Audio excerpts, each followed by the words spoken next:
Hi, welcome back to my channel.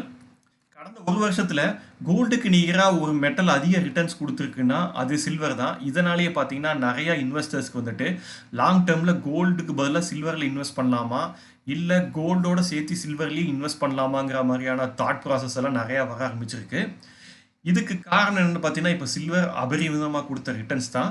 நீங்கள் எந்த மாதிரியான லாங் டேர்ம் இன்வெஸ்ட்மெண்ட் டெசிஷன் எடுத்தாலும் சரி, அதுக்கு முன்னாடி நீங்கள் சில விஷயம் தெரிஞ்சுக்கிறது கட்டாயம் அவசியம் நான் நினைக்கிறேன். அது என்னன்னு பார்த்தீங்கன்னா, இந்த ரெண்டு மெட்டல்ஸ் லாஸ்ட் 10 to 20 இயர்ஸில் எவ்வளோ ரிட்டர்ன்ஸ் கொடுத்துருக்கு, இதில் எந்த மெட்டல் வந்துட்டு ஸ்டேபிளான மெட்டல், லெஸ் வாலட்டைலான மெட்டல், இந்த மெட்டல்ஸில் நம்ம இன்வெஸ்ட் பண்ணுறதுனால நமக்கு கிடைக்கிற அட்வான்டேஜஸ் என்னங்கிற இன்ஃபர்மேஷன்லாம் தெரிஞ்சுக்கிட்டிங்கன்னா ஒரு நல்ல லாங் டேர்ம் டெசிஷன் எடுக்கிறதுக்கு யூஸ்ஃபுல்லாக இருக்கும்னு நான் நம்புகிறேன்.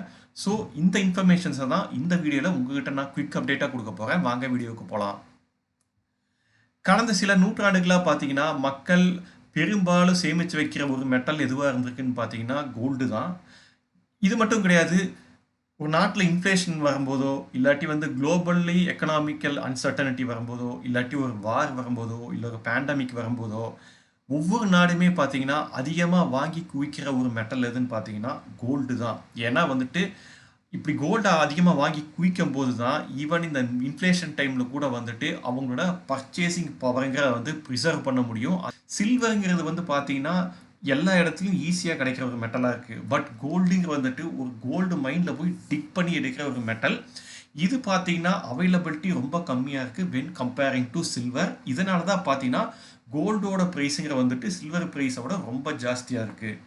இதை சில்வரை பொறுத்த வரைக்கும் பார்த்தீங்கன்னா சில்வரோட ப்ரைஸுங்க கோல்டை விட கம்மியாக இருந்தால் கூட அது ரொம்ப வாலட்டைலாக இருக்கும் அதோட ப்ரைஸ். ஏன்னு கேட்டிங்கன்னா சில்வரை நிறைய இண்டஸ்ட்ரியில் மேனுஃபேக்சர் பண்ணுறதுக்கு யூஸ் பண்ணுறாங்க. அதுவும் குறிப்பாக பார்த்தீங்கன்னா இப்போ ரீசெண்ட் டைம்ஸ்லாம் எலக்ட்ரானிக் சிப் மேனுஃபேக்சரிங் ஆகட்டும், இல்லை சோலார் பேனல் மேனுஃபேக்சர் ஆகட்டும், இல்லாட்டி எலக்ட்ரிக் வெஹிக்கிள் மேனுஃபேக்சர் ஆகட்டும், இந்த இண்டஸ்ட்ரியில் எல்லாமே பெருமளவு சில்வரை யூஸ் பண்ணுறாங்க.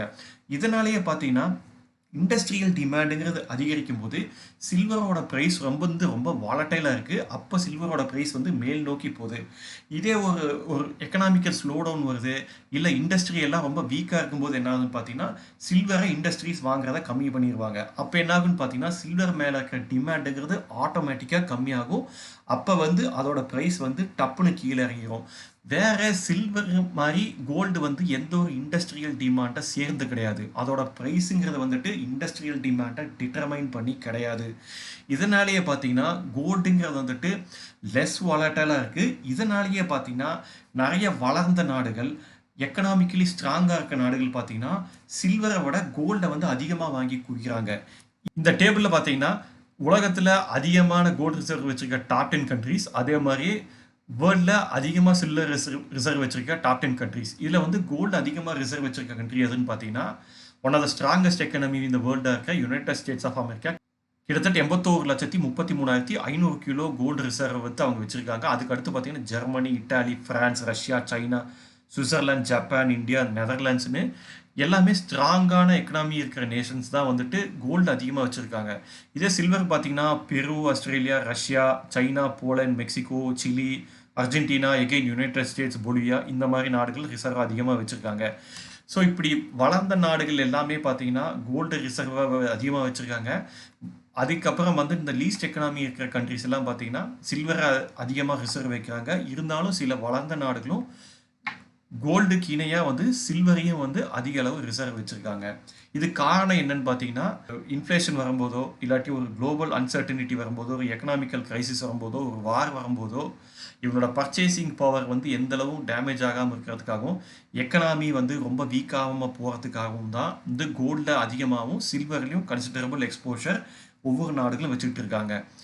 இப்போ கடந்த 20 வருஷத்தில் கோல்டு அண்ட் சில்வர் எப்படி பர்ஃபார்ம் பண்ணியிருக்கு, இந்த ரெண்டு மெட்டல்ஸ் எப்படி ரிட்டர்ன்ஸ் கொடுத்துருக்குன்னு பார்க்கலாம். லாஸ்ட் 1 இயரில் பார்த்தீங்கன்னா கோல்டு 45% ரிட்டர்ன்ஸ் கொடுத்துருக்கு. வேற சில்வர் பார்த்தீங்கன்னா 35% பக்கம் ரிட்டர்ன்ஸ் கொடுத்துருக்கு. இதே லாஸ்ட் 3 இயர்ஸில் பார்த்தீங்கன்னா கோல்டு 29% பக்கமும், சில்வரும் பார்த்தீங்கன்னா கிட்டத்தட்ட 29% பக்கமும் ரிட்டர்ன்ஸ் கொடுத்துருக்கு. இதே லாஸ்ட் 5 இயர்ஸில் கோல்டு 15% ரிட்டர்ன் கொடுத்துருக்கு, சில்வர் 11% ரிட்டர்ன்ஸ் கொடுத்துருக்கு. இதே லாங் டேர்மாக போகும்போது 10 இயர்ஸில் பார்க்கும்போது கோல்டு 15.44% ரிட்டர்னும், சில்வர் 10.35% ரிட்டர்ன்ஸும் கொடுத்துருக்கு. இன்னும் லாங்காக போகும்போது, அதாவது 15 வருஷம் ரிட்டர்ன்ஸில் பார்த்தீங்கன்னா கோல்டு வந்து 11.7% ரிட்டர்ன்ஸ் கொடுத்துருக்கு. வேற சில்வர் பார்த்தீங்கன்னா 5.3% தான் ரிட்டர்ன்ஸ் கொடுத்துருக்கு. ஸோ 15 இயர்ஸ் ரிட்டர்ன்ஸ் பார்க்கும்போது சில்வரோட ரிட்டர்ன்ஸ் சிங்கிள் டிஜிட்டில் இருக்குது. இதே 20 இயர்ஸில் இன்னும் லாங் டைம் பார்க்கும்போது கோல்டு வந்து 14% ரிட்டர்ன் கொடுத்துருக்கு. வேற சில்வர் பார்த்தீங்கன்னா 9% பக்கம் தான் ரிட்டர்ன்ஸ் கொடுத்துருக்கு. So short term to medium டியூரேஷனில் பார்த்தீங்கன்னா கோல்டுக்கு இணையாக சில்வர் நல்லா ரிட்டர்ன்ஸ் கொடுத்துருக்கு. வேற லாங் டேர்ம் ஒரு 10 years 15 years 20 years down the லைனில் பார்த்தீங்கன்னா கோல்டு சில்வரை விட பெட்டரான ரிட்டர்ன்ஸ் கொடுத்துருக்கு. ஸோ இப்போ நம்ம ஒரு ரீட்டைல் இன்வெஸ்டராக என்ன பண்ணலான்னா, என்னை பொறுத்த வரைக்கும் இந்த ரெண்டு மெட்டலையுமே வந்து நம்மளோட போர்ட்ஃபோலியோவில் வச்சுக்கிறதுங்கிறது வந்துட்டு ரொம்ப நல்லதுன்னு நான் ஃபீல் பண்ணுறேன். ஏன் அப்படி சொல்கிறேன்னு கேட்டிங்கன்னா, இண்டிவிஜுவல் ஸ்டாக்கோட ப்ரைஸ் வந்து எப்போ வேணால் மேலே போகலாம், ஏறியலாம், இறங்கலாம், ரொம்ப டிராஸ்டிக்காக டிப்பாகலாம். பட் கோல்டோட ப்ரைஸும் சில்வரோட ப்ரைஸும் பார்த்தீங்கன்னா அந்த அளவுக்கு வாலட்டைலாக இருக்காட்டு வின் comparing to individual stock. So அதனால் வந்துட்டு இந்த ரெண்டு மெட்டல்ஸ்லையுமே எக்ஸ்போஜர் வச்சுக்கிறதுக்கு வந்துட்டு ரொம்ப நல்லதுன்னு நான் ஃபீல் பண்ணுறேன். அடுத்து என்னன்னு பார்த்தீங்கன்னா, நிறைய பேர்த்துக்கு வந்துட்டு கோல்டையும் சரி சில்வரும் சரி ஃபிசிக்கலாக வந்து நகையாக தான் வாங்கி வைக்கணும்னு நினச்சிட்டு இருக்காங்க. பட் அப்படி பண்ணுங்கிறது கூட அவசியம் கிடையாது. இன்றைக்கி நிறையா வந்துட்டு gold based silver based ETFs இருக்குது. அதே மாதிரியே கோல்டு அண்ட் சில்வரை டெபிக் பண்ணுற மாதிரியான மியூச்சுவல் ஃபண்ட்ஸ் பாண்ட்ஸ் எல்லாம் நிறையா இஷ்யூ பண்ணுறாங்க. ஸோ இதை நம்ம வாங்கினாலே பார்த்தீங்கன்னா நம்ம கோல்ட்லேயும் சில்வர்லேயும் இன்வெஸ்ட் பண்ண மாதிரி தான் இருக்கும். இது வந்து பேப்பர் கோல்டு பேப்பர் சில்வர்னு சொல்லலாம். ஸோ கோல்டோட ப்ரைஸ் மேலே ஏறும்போது உங்களோட கோல்டு இடிஎஃபோட ப்ரைஸும் மேலே போகும். சில்வரோட ப்ரைஸ் மேலே போகும்போது உங்களோட சில்வர் இடிஎஃபோட ப்ரைஸும் மேலே போகும். இதே மாதிரி தான் gold and silver based mutual ஃபண்ட்ஸில் நீங்கள் பண்ணுற இன்வெஸ்ட்மெண்ட்டும் வந்துட்டு மேலே போகும். ஸோ நீங்கள் ஃபிசிக்கலாக வாங்குற முடியாட்டி கூட இந்த மாதிரி இடிஎஃப்ஸ் மியூச்சுவல் ஃபண்ட்ஸ் இதன் மூலமாக வந்து நீங்கள் கோல்ட்லேயும் சில்வர்லேயும் இன்வெஸ்ட் பண்ணிக்கலாம்.